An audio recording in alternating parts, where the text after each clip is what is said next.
Hi friends, உங்கள் எல்லாருக்கும் என்னுடைய அன்பான வணக்கம். இது ஷர்மிளா பிராங்கோவின் என்னருகில் நீ இருந்தால் நாவல் பகுதி 29. வாங்க ஃப்ரெண்ட்ஸ், கதைக்குள்ள போலாம். அந்த அழகிய மலர் தோட்டத்தில் இருந்த பெஞ்சில் ஓவியனும் இசையும் அமர்ந்து பேசிக் கொண்டிருந்தனர். இசை, இவ்வளவு நேரம் காலேஜை பத்தியும் ஃப்ரெண்ட்ஸை பத்தியும் பேசிட்டோம். நீயும் நான் கேட்டதுக்கெல்லாம் கரெக்டா பதிலும் சொல்லிட்ட. இப்போ உங்க அம்மா சொன்ன விஷயத்த பத்தி நான் பேச போறேன்.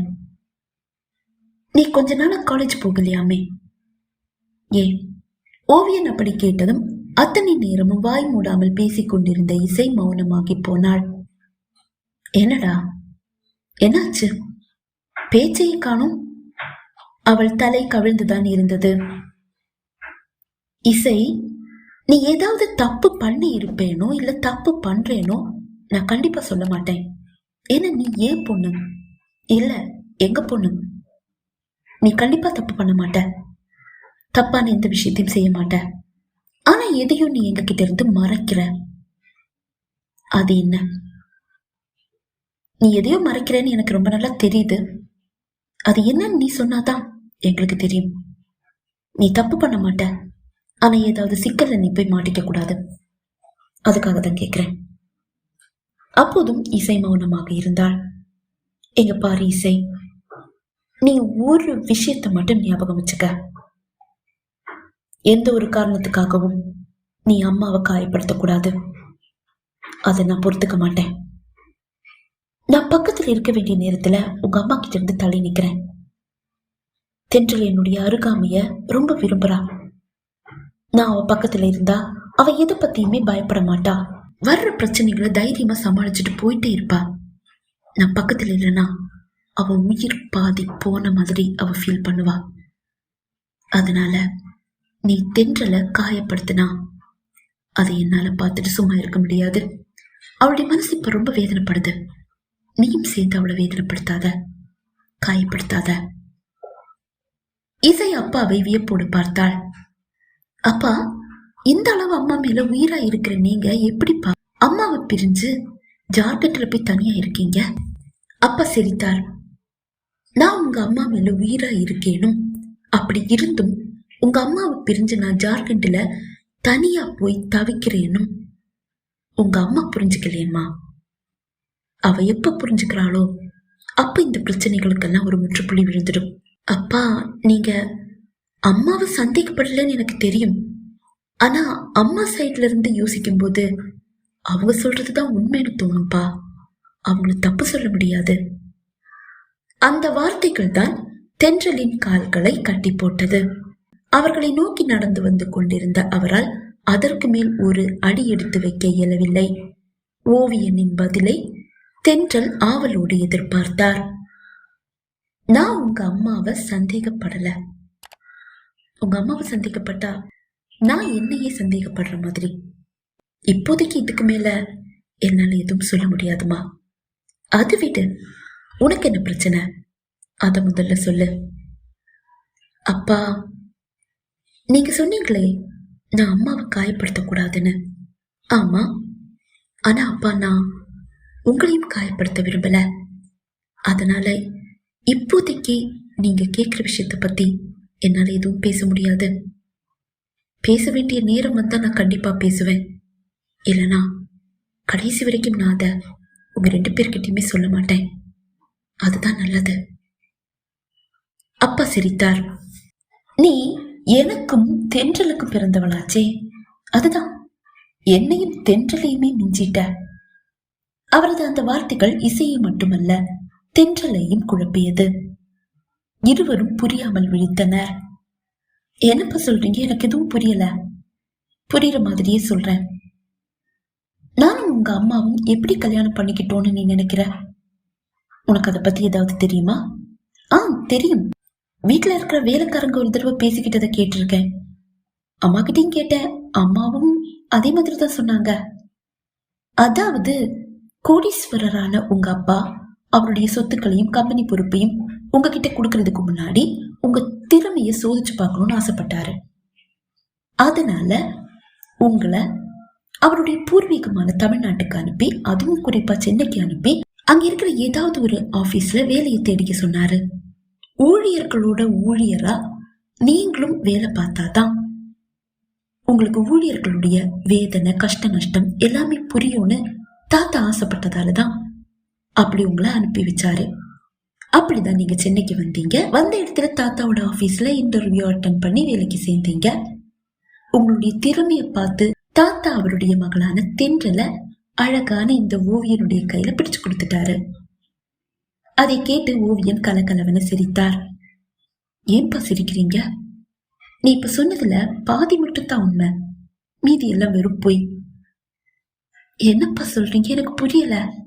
எஸ், நீ நினைக்கிற மாதிரி எங்க அப்பா அவருடைய பூர்வீகமான தமிழ்நாட்டுக்கு, அதுவும் ரொம்ப குறிப்பா சென்னைக்கு அனுப்பி ஏதாவது ஒரு கம்பெனில போய் ஊழியர்களோட ஊழியரா சேர்ந்து வேலை பார்க்க சொல்லல.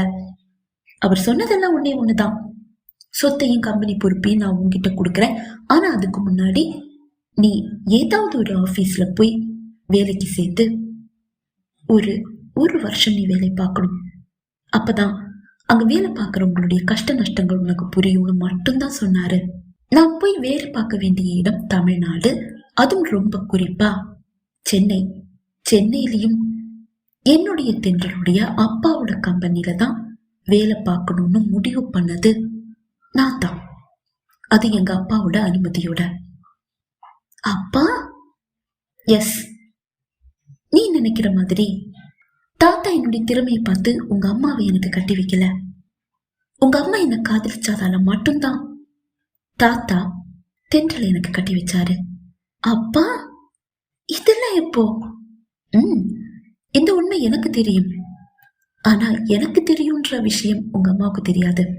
அதே மாதிரிதான் நான் உங்க அம்மாவை காதலிச்சேன்ற உண்மையும் உங்க அம்மாவுக்கு இன்னைக்கு வரைக்கும் தெரியாது. உங்க அம்மாவை தேடிதான் நான் சென்னைக்கு வந்தேன்ற விஷயம் கூட உங்க அம்மாவுக்கு இன்னைக்கு வரைக்கும் தெரியாது. அப்ப கேட்க ரொம்ப வியப்பா இருக்குதுப்பா. இப்படியெல்லாம் உங்க வாழ்க்கையில் நடந்ததா? நீங்க அம்மாவை காதலிச்சீங்களா? எஸ், உங்க அம்மாவுக்காக தான் நான் சென்னைக்கே வந்தேன்.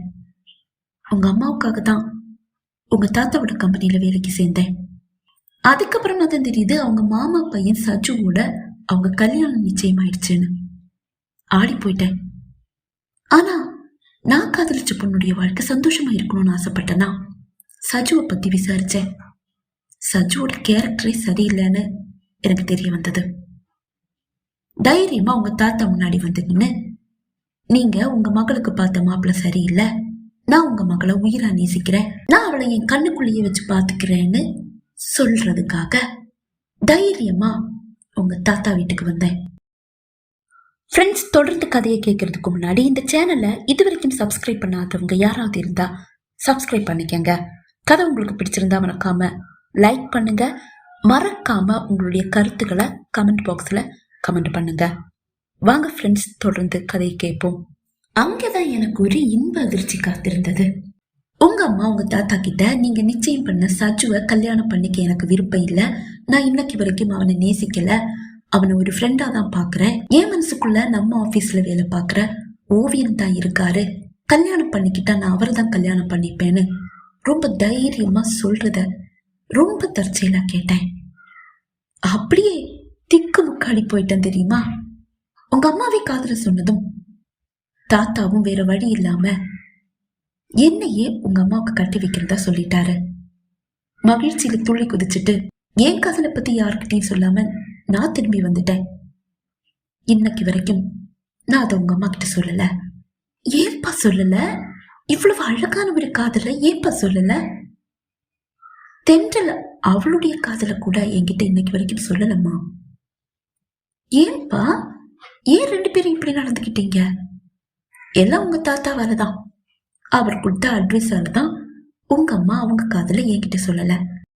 கல்யாணம் நிச்சயமான பொண்ணு அவனை விட்டுட்டு இன்னொருத்தனை காதலிச்சான்னு சொல்லி கேள்விப்பட்டா நீ காதலிச்சவனே உன்னை தப்பா நினைப்பான்னு சொல்லி உங்க தாத்தா தப்பா சொல்லி கொடுத்துட்டாரு. உங்க அம்மாவும் பயந்து போய் இன்னைக்கு வரைக்கும் அந்த விஷயத்தை என்கிட்ட சொல்லவே இல்லை. உங்க அம்மா முதல்ல அவங்க காதல சொல்லணும், அதுக்கப்புறமா நான் என் காதல சொல்லணும்னு நினைச்சேன். ஆனா கடைசி வரைக்கும் உங்க அம்மா அவங்க காதல சொல்ல போறது இல்லைன்னு தான் தோணுது. நான் தான் தோத்து போயிடுவேணும்னு பயமா இருக்கு. அப்பா உங்க 2 பேருக்குள்ள இவ்வளவு அழகான காதல் இருக்கு. அப்படி இருக்கும்போது நீங்க 2 பேரும் எதுக்காக இப்படி பிரிஞ்சு வாழணும்? அம்மா கிட்ட நீங்க உங்க காதல் விஷயத்த சொல்லிட்டா, உங்க காதல் மட்டும் இல்ல அம்மாவோட காதல் கூட உங்களுக்கு தெரியும்னு அம்மா கிட்ட நீங்க சொல்லிட்டா, நீங்க அம்மாவை சந்திக்கப்படலன்னு அம்மாவுக்கு தெரிஞ்சிடும். அதே உங்க 2 பேரையும் ஒண்ணு சேர்த்துடுமேப்பா. கண்டிப்பா நானும் தென்றலும் கண்டிப்பா ஒண்ணு சேருவோம். அன்னைக்கு ஒரு கிஃப்டா என்னுடைய காதலையும் நான் அவளை காதலிக்கும் போது எடுத்த போட்டோஸையும் அவளுக்கு கொடுக்கணும்னு ஆசைப்படுறேன். அப்ப எனக்கு ஒரு விஷயம் புரியல. ஜார்க்கண்ட்ல இருந்த நீங்க எப்படி சென்னையில இருந்த அம்மாவை காதலிச்சு அவங்கள தேடி சென்னைக்கு வந்தீங்க? அதுவா, காலேஜ் படிச்சுட்டு இருந்த உங்க அம்மா ஒரு ஸ்டடி டூருக்காக ஜார்க்கண்ட் வந்தாங்க ஃப்ரெண்ட்ஸோட. அப்பதான் அங்க நடைபெற்ற அந்த கண்காட்சியில நான் உங்க அம்மாவை பார்த்தேன். முதல் பார்வையிலேயே எனக்கு தென்றலை ரொம்ப பிடிச்சிருந்தது. மனைவின்னு ஒருத்தினா அது தென்றல் தான் நான் முடிவு பண்ணேன். உங்க அம்மாவுக்கு தெரியாம நான் ஒரு 8-10 போட்டோஸும் எடுத்திருந்தேன். அது இப்பவும் என்கிட்ட ரொம்ப பத்திரமா இருக்குது. உங்க அம்மா கூட நான் திரும்பவும் சேரும்போது அததான் கிஃப்டா உங்க அம்மாவுக்கு கொடுத்து நான் உன்னை உருக்கி உருக்கி காதலிச்சேன் தென்றல்னு சொல்லணும். நான் அப்படி சொல்லும் போது உங்க அம்மாவுடைய கண்ணில் தெரியுற அந்த ஒளி, அந்த சந்தோஷம், அந்த வியப்பு, அதை பார்த்து ரசிக்கணும். அப்பா, இந்த விஷயத்த நான் அம்மா கிட்ட சொல்லிடவா? நோனோ, அதை நான் தான் அவகிட்ட சொல்லணும். நீயா இதை போய் அவகிட்ட சொல்லிடாத. அவர்களின் உரையாடலை கேட்டுக்கொண்டிருந்த தென்றலின் கண்களில் ஆனந்த கண்ணீர். ஓவியன் தங்கள் திருமணத்திற்கு முன்பு, தான் அவரை காதலிக்கும் முன்பு, தான் அவரை காணும் முன்பு தன்னை காதலித்திருக்கிறார் என்ற அந்த மகிழ்ச்சியான செய்தி அவர் செவிகளில் தேனாக பாய்ந்தது. ஓடி சென்று ஓவியனை கட்டி அணைக்க தென்றலின் மனம் துடித்தது. இல்ல, வேண்டாம், அவரே அவருடைய காதலை சொல்லட்டும். அதுல இருக்கிற சுகம் வேற எதுலயும் இல்ல என்று மனதில் நினைத்த தென்றல் சட்டென்று அங்கிருந்து திரும்பி நடந்து தோட்டத்தின் வாசல் வரை வந்தார். தோட்டத்தின் வாசல் வரை வந்தவர் அப்படியே நின்று திரும்பி இருவரையும் பார்த்தார். இசை என்று அழைத்தபடி அவர் இப்போது அவர்களை நோக்கி நடந்து வந்தார். அப்பா, அம்மா வர்றாங்க. நான் அம்மா கிட்ட உங்க காதல் விஷயத்த சொல்லிடவா? நோனோ, அதை இப்ப சொல்ல வேண்டாம். நேர் வரும்போது நானே சொல்லிடுறேன். அப்போதுதான் தென்றலின் முகம் அன்று பூத்த மலர் போல் பிரகாசிப்பதை இருவரும் கண்டனர். என்னாச்சு இசை, உங்க அம்மாவோட முகம் அப்படியே ஒளிருதே? ஆமாப்பா, காலையில பார்த்த முகமே இல்ல, இப்ப ரொம்ப பிரகாசமா இருக்கு. ஒருவேளை நீங்க சொன்னதெல்லாம் அவங்க காதல போய் விழுந்துடுச்சோ? அது எப்படிமா, இப்பதான் அம்மா வர்றாங்க. அப்பா, அவங்கதான் தென்றல் ஆச்சே. அதுதான், தென்றலா வந்து நீங்க சொன்னதெல்லாம் கேட்டிருப்பாங்களோ என்று குறும்பாக கேட்டாள் இசை. அப்பா அவளை தன்னோடு சேர்த்து அணைத்தார். ரொம்ப குறும்புதான் உனக்கு. தென்றல் அவர்களின் அருகில் வந்தார்.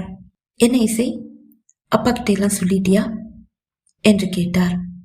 இல்ல தென்றல், இசை இப்ப என்கிட்ட எதையுமே சொல்லல. அதுக்காக நீ பயப்பட தேவையில்லை. அவ எந்த சிக்கல்லையும் மாட்டிக்க மாட்டா.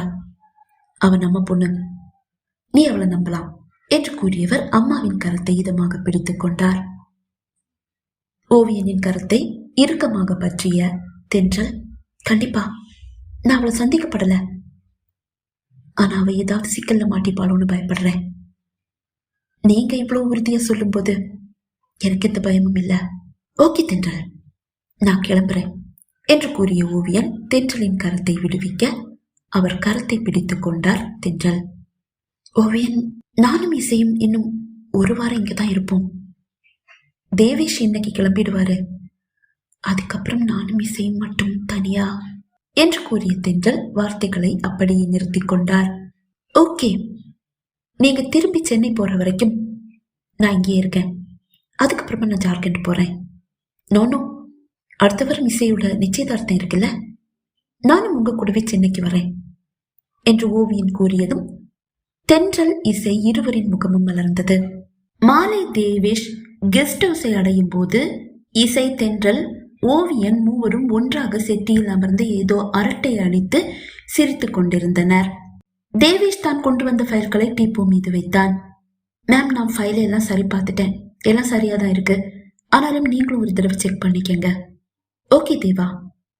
அப்புறம் மேம், மீட்டிங் முடிஞ்சிருச்சு, உங்களுக்கு துணைக்கு ஓவியன் சார் இருக்காரு. நான் இங்க தேவையில்லைன்னு நினைக்கிறேன். நான் சென்னை கிளம்பலாமா மேம்? ஓகே, நீங்க சென்னைக்கு இன்னைக்கு கிளம்பலாம். Thank you ma'am. கார் எடுத்துட்டு போங்க. நாங்க சென்னை வரும்போது ஓவியன் எங்க கூட இருப்பாரு. நாங்க அவருடைய கார்லயே சென்னை வந்துடுவோம். ஓகே மேம் என்று கூறியவன் சட்டென்று அறைக்குள் சென்று தன் பேக்கை எடுத்துக்கொண்டு கிளம்பினான். இசை அவனை ஏறிட்டு கூட பார்க்காமல் தலை கவிழ்ந்தபடிதான் அமர்ந்திருந்தாள். ஒரு வாரம் இசை, தென்றல், ஓவியன் மூவரும் ஊரை சுற்றி பார்த்து அரட்டை அடித்து மகிழ்ச்சியோடு நாட்களை கழித்தனர். தென்றல் தன்னிடம் பழையபடி உரிமையோடு பேசி மகிழ்வதை ஓவியன் கண்டு வியந்தார். ஆனாலும் இருவரின் படுக்கையும் தனித்தனியாக தான் இருந்தது. ஓவியன் ஏதோ ஒரு காரணத்திற்காக சஜுவை வெறுக்கிறார் என்று புரிந்து கொண்ட தென்றல் சஜுவை தள்ளி வைப்பது என்று முடிவு செய்தார். சென்னையை அடைந்ததும் இனி செகண்ட் சாட்டர்டே மாமாவும் சஜுவும் தன்னை தேடி அலுவலகம் வர வேண்டாம் என்றும், கணக்குகளை அவர்களுக்கு லேப்டாப்பில் சென்று செய்வதாகவும், அது வழியாக அவர்கள் கணக்குகளை சரிபார்த்து கொள்ளுமாறும், அவர்களுக்கு சேர வேண்டிய ஷேரை அக்கவுண்டுக்கு டிரான்ஸ்பர் செய்வதாகவும் கூறிவிடுவது என்று முடிவு செய்தார் தென்றல். அதன் பின் ஓவியனிடம் மனம் விட்டு பேசி அவரோடு இணைத்து விடுவது என்றும் முடிவு செய்தார். ஞாயிற்றுக்கிழமை அவர்கள் சென்னையை அடைந்தனர். திங்களன்று தேவேஷ் அலுவலகத்தில் பரபரப்பாக வேலையில் மூழ்கி இருக்க பியூன் அனுமதி பெற்று உள்ளே வந்தார். சார், மிஸ்டர் சஜு வந்திருக்காரு, உள்ள வர சொல்லுங்க என்று கூறினான் தேவேஷ். அவனது அறைக்குள் வந்த சஜு அவன் முன்னால் இருந்த இருக்கையில் கால் மீது கால் போட்டபடி அமர்ந்தார். என்னப்பா, நேத்து தென்றலும் ஓவியனும் சென்னை வந்துட்டதா கேள்விப்பட்டேன். ஆமா சார், நேற்றுக்கு அவங்க சென்னை வந்துட்டதா எனக்கு ஃபோன் பண்ணி சொன்னாங்க. டைம் 10 ஆகுது, தென்றல் இன்னும் ஆஃபீஸ் வரலையா? தெரியல சார், இன்னைக்கு வருவாங்களா இல்லையான்னு எனக்கு தெரியல. நீ ஃபோன் பண்ணி கேட்கலையா? இல்லை சார். சரி, நீ கணக்கை எல்லாம் தென்றலுடைய டேபிளுக்கு அனுப்பிடு. நான் அங்கே உட்காந்து கணக்கையெல்லாம் சரி பார்க்குறேன். நோ சார், மேம் சொல்லாம அதை உங்களுக்கு காட்ட முடியாது. எதுவாக இருந்தாலும் நீங்கள் மேம் கிட்ட பேசிக்கங்க. சரிடா, நான் அவகிட்டயே பேசிக்கிறேன் என்று கோபமாக கூறிய சஜு அவனது அறையிலிருந்து வெளியே சென்றார். செல்லை எடுத்து தென்றலை அழைத்தபடியே தென்றலின் அறைக்குள் சென்றார் சஜு. ஒரே பெல்லில் போனை எடுத்தார் தென்றல். என்ன சஜு என்று குரலை உயர்த்தி கேட்டார். நீ ஆபீஸ் வரல? நீ ஆபீஸ்லயா இருக்க? ஆமா, நான் ஆபீஸ்க்கு வந்திருக்கேன். எதுக்காக ஆபீஸ் போன? சும்மாதான் கணக்கு பார்க்கலான்னு. கணக்கு பார்க்கறதுக்காகவா? அதான் எல்லா மாசமும் செகண்ட் சாட்டர்டே வந்து கணக்கு பார்த்துட்டு போறீங்களே, அப்புறம் என்ன? இனிமே இந்த மாதிரி தேவையில்லாம ஆபீஸ் எல்லாம் வராத. அப்புறம் இன்னொரு விஷயம், நீ மாமாவும் இனிமே செகண்ட் சாட்டர்டே ஆபீஸ் வர தேவையில்லை. கணக்கு எல்லாம் உங்க லேப்டாப்புக்கு நானே சென்ட் பண்ணிடுறேன். நீங்க வீட்டுல இருந்தே சரி பார்த்துக்கலாம். உங்களுக்கான ஷேரை நான் உங்களுடைய அக்கௌண்ட்டுக்கு டிரான்ஸ்ஃபர் பண்ணிடுறேன். ஏன், என்னாச்சு? நாங்க என்ன ஆபீஸ் வரக்கூடாதா? அப்படியெல்லாம் இல்லை சஜு, ஆனா தேவையில்லாம உங்களை நடக்க வைக்க வேண்டாம்னு பாக்குறேன். வீட்ல இருந்து உங்களால கணக்கு பார்க்க முடியும், அதுதானே ஈஸி. ஓஹோ, எங்க உறவே வேண்டான்னு நீ முடிவு பண்ணிட்டியா? அப்படியெல்லாம் இல்ல. சரி, நீயே இன்னைக்கு ஆபீஸ் வரல? அதுவா, இன்னும் 2 நாள்ல இசையோட நிச்சயதார்த்தம் இருக்குது. அதான் அவளுக்கு நகையும் சேலையும் எல்லாம் எடுக்கணும். நானும் ஓவியனும் இசையும் கூட்டிட்டு ஷாப்பிங் போறோம், அதனாலதான் வரல. அப்புறம் அவளுடைய கல்யாணம் முடிகிற வரைக்கும் நான் ஆபீஸ் வரமாட்டேன். சரி, நான் கொஞ்சம் பிஸியா இருக்கேன். நிச்சயதார்த்தத்தையும் கல்யாணத்தையும் நான் வீட்டுல வந்து உங்களுக்கு தெரியப்படுத்துறேன் என்று கூறிய தென்றல் அழைப்பை துண்டித்தார். அம்மா சீக்கிரம் வாங்க என்று காரில் அமர்ந்தபடி இசை குரல் கொடுத்தாள். டிரைவர் சீட்டில் ஓவியன் அமர்ந்திருந்தார். அப்போதுதான் டீப்போ மீது இருந்த செல்போன் ஒலித்தது. டிஸ்பிளே சஜு என்று காட்டியது. தென்றல் அந்த செல்போனை கையில் எடுத்து பார்த்தார். அது ஓவியனின் செல்போன். அவருக்கு ஏதோ சந்தேகம் தோன்ற சட்டென்று அழைப்பை ஏற்றுக்கொண்டார். டேய், என்னடா ரொம்ப ஆச்சரியமா இருக்கு. இப்பெல்லாம் நான் போன் பண்ண எடுக்கவே மாட்டியே, இன்னைக்கு அதிசயமா போன் எடுத்திருக்க. டேய், என்னுடைய தென்றலை நீ என்கிட்ட இருந்து பறிச்சுக்கிட்ட. இப்ப என்னடானா நீ சொன்ன மாதிரியே அவ வாயாலேயே என்ன கெட் அவுட்னு சொல்ல வச்சுட்ட. நீ ஜெயிச்சிட்டடா.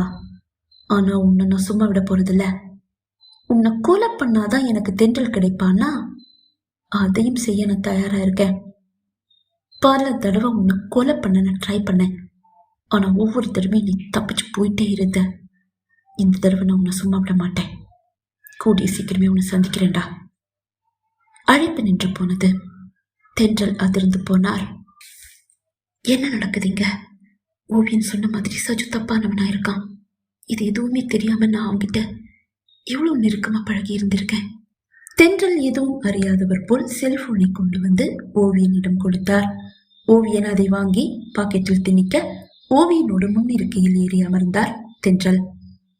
நம்ம ஆபீஸ் போயிட்டு ஷாப்பிங் போலாம். ஏன், என்ன ஆச்சு? இல்ல சும்மாதான். ஆபீஸ் வரைக்கும் போயிட்டு அதுக்கப்புறமா ஷாப்பிங் போலாம். சரி என்று கூறிய ஓவியன் காரை மெல்ல கிளப்பினார். கார் அலுவலக வாசலை அடைந்ததும் தென்றல் காரில் இருந்து இறங்கிக் கொண்டார். நீங்க 2 பேரும் இங்கே வெயிட் பண்ணுங்க, நான் போயிட்டு இப்ப வந்துடுறேன். சரி, சீக்கிரமா வா என்று ஓவியன் கூற தென்றல் வேகமாக அலுவலகத்திற்குள் வந்தார். நேராக தேவேஷின் அறைக்கு தான் வந்தார். சஜு வந்திருக்கானாமே? எஸ் மேம், உங்க ரூம்ல வெயிட் பண்றாரு. ஏன் ரூம்லையா என்று கோபமாக கேட்டார். தென்றல் நேராக தன் அறைக்கு வர அவர் பின்னாலேயே அவரது PA ஜான்சியும் வந்தார். லீவ் முடிஞ்சு இன்னைக்கு தான் ஜாயின் பண்ணியா ஜான்சி? ஆமா மேம். தென்றல் ஜான்சியோடு அவரது அறைக்குள் வரும்போது அவரது இருக்கையில் அமர்ந்திருந்த சஜு டேபிள் மீது இருந்த அவர்களது ஃபேமிலி போட்டோவை எடுத்து கையில் வைத்துக் கொண்டிருப்பதை கண்டார் தென்றல்.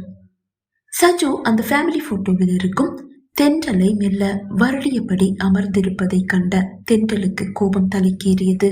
தென்றலும் ஜான்சியும் அறைக்குள் வந்ததை அறியாத சஜு அந்த புகைப்படத்தில் இருக்கும் தென்றலின் இதழ்களில் முத்தமிட துணிய, டேய் ராஸ்கல் என்று அலறினார் தென்றல். அதிர்ந்து போன சஜு நிமிர்ந்து பார்க்க தன் எதிரில் நிற்கும் தென்றலையும் ஜான்சியையும் தான் கண்டார். பகுதி 29 நிறைவடைந்தது. பகுதி 30 உங்களை சந்திக்கும் வரை விடைபெறுகிறேன். நன்றி, வணக்கம்.